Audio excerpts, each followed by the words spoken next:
Kottayam medical കോളേജിൽ കെട്ടിടം തകർന്ന യുവതി മരിച്ച സംഭവത്തിൽ ഒളിച്ചുകളി തുടർന്ന ആരോഗ്യവകുപ്പ്. ആരോഗ്യ വിദ്യാഭ്യാസ വകുപ്പ് ഡയറക്ടർ സമർപ്പിച്ച റിപ്പോർട്ട് പുറത്തുവിടാനാകില്ലെന്ന് വിവരാവകാശ മറുപടി. റിപ്പോർട്ട് തുടർ നടപടികൾക്കായി ഉന്നത തലങ്ങളിൽ സമർപ്പിച്ചിരിക്കുകയാണെന്നാണ് വിചിത്രവാദം. ജനം എക്സ്ക്ലൂസീവ്. കഴിഞ്ഞ ജൂലൈ 3-നാണ് കോട്ടയം മെഡിക്കൽ കോളേജിൽ കാലപ്പഴക്കമുള്ള കെട്ടിടഭാഗം തകർന്നു വീണ് മകൾക്ക് കൂട്ടിരിക്കാൻ ആശുപത്രിയിലെത്തിയ തലയോലപ്പറമ്പ് സ്വദേശി ബിന്ദു മരിച്ചത്. ആരോഗ്യവകുപ്പിനെതിരെ വലിയ വിമർശനങ്ങൾ ഉയർന്ന സംഭവത്തിലെ വാസ്തവം തേടിയാണ് അന്വേഷണ റിപ്പോർട്ടിനായി വിവരാവകാശ അപേക്ഷ സമർപ്പിച്ചത്. എന്നാൽ ആരോഗ്യ വിദ്യാഭ്യാസ വകുപ്പ് ഡയറക്ടർ സമർപ്പിച്ച റിപ്പോർട്ടോ വിശദാംശങ്ങളോ പുറത്തുവിടാനാകില്ലെന്നാണ് ആരോഗ്യവകുപ്പ് നൽകിയ മറുപടി. റിപ്പോർട്ട് തുടർ നടപടികൾക്കായി ഉന്നത തലങ്ങളിൽ സമർപ്പിച്ചിരിക്കുകയാണെന്ന വിചിത്രവാദവും വകുപ്പ് മുന്നോട്ട് വയ്ക്കുന്നു.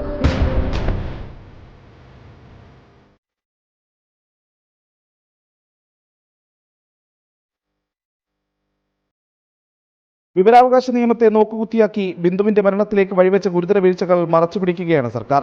ബലക്ഷയമുണ്ടെന്ന റിപ്പോർട്ടുണ്ടായിട്ടും കാലപ്പഴക്കമുള്ള കെട്ടിടം രോഗികളും കൂട്ടിരിപ്പുകാരുമൊക്കെ ഉപയോഗിക്കാനിടവന്ന സാഹചര്യം. 257 കോടി ചെലവിട്ട് നിർമ്മിച്ച 8 നിലയുള്ള പുതിയ കെട്ടിടത്തിലേക്ക് പഴയ ബിൽഡിംഗിൽ നിന്നുള്ള വാർഡുകൾ മാറ്റി പ്രവർത്തനം ആരംഭിക്കാൻ വൈകിയത്, രക്ഷാപ്രവർത്തനത്തിലെ പാളിച്ചകൾ എന്നിങ്ങനെയുള്ള നിരവധി വീഴ്ചകളാണ് ആരോഗ്യവകുപ്പിനെതിരെ ആരോപിക്കപ്പെടുന്നത്.